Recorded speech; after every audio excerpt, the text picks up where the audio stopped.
Hello and welcome back once again to the Single Malt Review as we continue our spiralling descent through the whiskey hole in this delicious sampler that Dave has procured from the Boutique Whiskey Company. Some of the most labyrinthian and strange whiskey bottlings that one can get their hands on. So, get our hands upon it, we shall. Yeah. What's on the docket today? Well, today it's something entirely new to us, our very first encounter with whiskey from the Netherlands.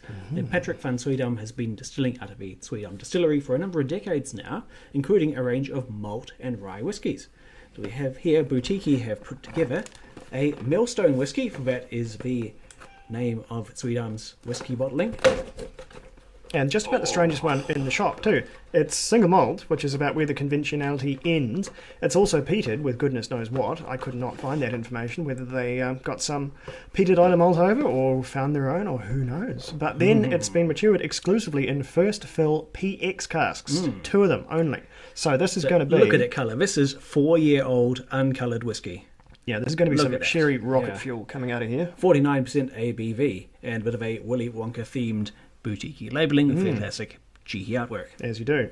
So yeah, this should be, if this isn't sort of profound in some way, then it is, I think, wasting its component parts. This one should be a pretty striking old dram with all of the pieces it's got to work with.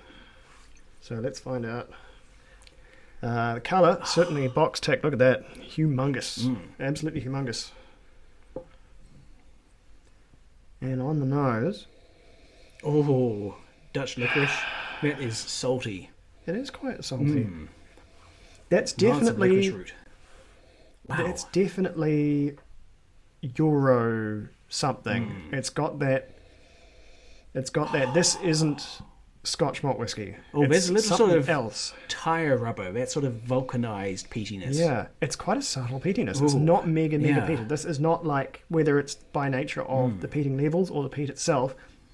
This is far from the super peaty ILO whiskies. This is something a bit more... Ooh, there's a bit more peaty subterfuge going on here. Yeah. And it's That is very impressive, though. juicy. It kind of reminds me of... Kind of reminding me a little bit of Archie Rose's single malt. Interesting. And they used weird barley in theirs to make it. They used sort of a beer brewing barley to manufacture their particularly unique thing. And so they were, of course, Australian. And you got that similar sort of... This isn't that similar... I wouldn't call it wrongness. It's just differentness. This is not Scotch malt whiskey. This is something else. So...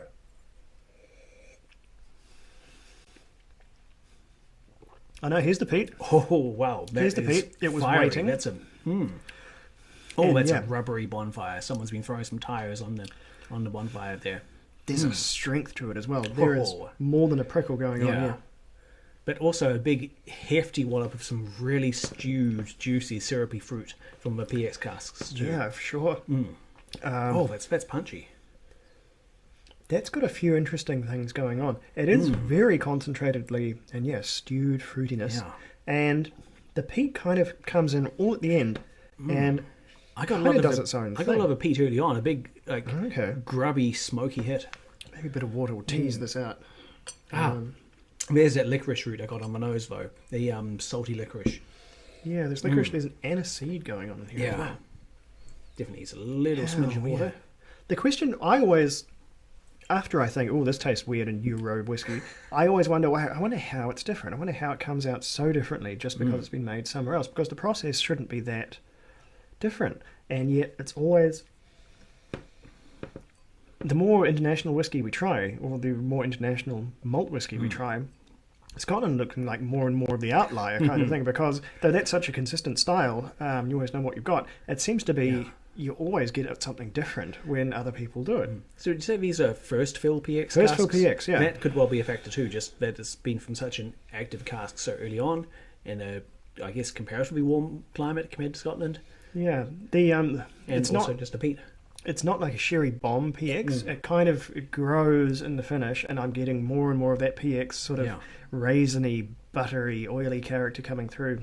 The longer I just sort of cogitate on that finish, but as long as you're sipping, It has an impressively smoky and spicy and almost there's salty a dram. medicinal quality to it. It's just beginning to coalesce. There's an Irish moss, almost a cough syrup, kind of a... It's taking the medicinal element of peat that you sometimes get, the Band-Aid, sort of, people call it hospital corridor, but all of these people are 60 years old, so we have no idea what they're talking about. Hospitals no longer smell like that because they don't use creosote to disinfect stuff. So that aroma is just something entirely lost. So I think they should stop using it as a tasting note, because, or aroma note as it may be, because it doesn't really serve most people now, because we're not the youth over here. So they need a modern one for that one. They should get top men on the job there. But anyway, that is a significant portion of this one, and that surely comes through from the peat. I've had a little more water just to take it down further, because it still had a lot of punch to it.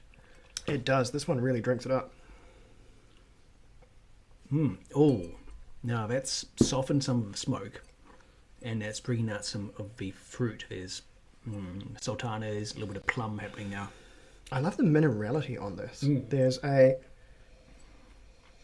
almost a petrochore to the aroma here, and a really, really stony dryness cutting through that sweet fruit and PX. I see what you mean about petrichor. That's more evident now. There's more water in it. And it really, really keeps that palate fresh and keeps it lifted up here, where it would otherwise sort of be down here in the stewed fruit zone.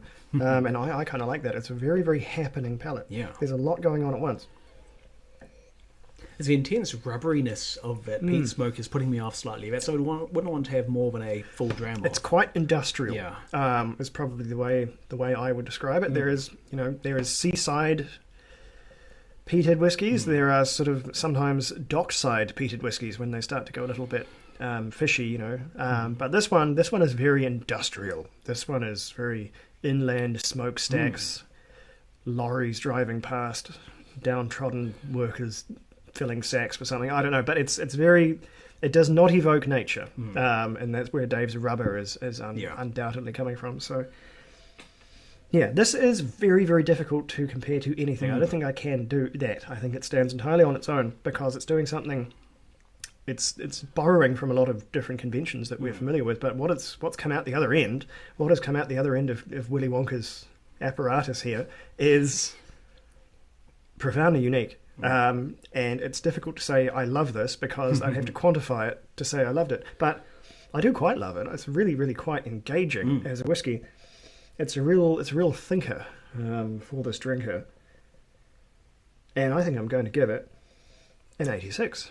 For a 4-year-old whiskey, that is not a small number. Yeah, it's definitely done a whole lot of that relatively short time, and honestly, I'd like it more if there was less of that smoke. It's almost oppressive. Yeah. But it's still an 85 for me. Yeah, I think this is really strong stuff. And, I mean, considering this whiskey at 8-year-old would be twice the age, this has got a lot of wiggle room. This could go all sorts of places. Being in first fill PX, probably you want to be checking those, on the regular, because that whiskey can go nuclear pretty fast, especially in a slightly warmer, slightly wetter climate. But all in all, I think it's pretty strong stuff for a quote unquote exotic whiskey. So yeah, we probably I don't know if we will ever have the chance to try Millstone's typical offerings, but it would be good to try this against what they consider their house style, their normal whiskey, because this is surely not it. This is surely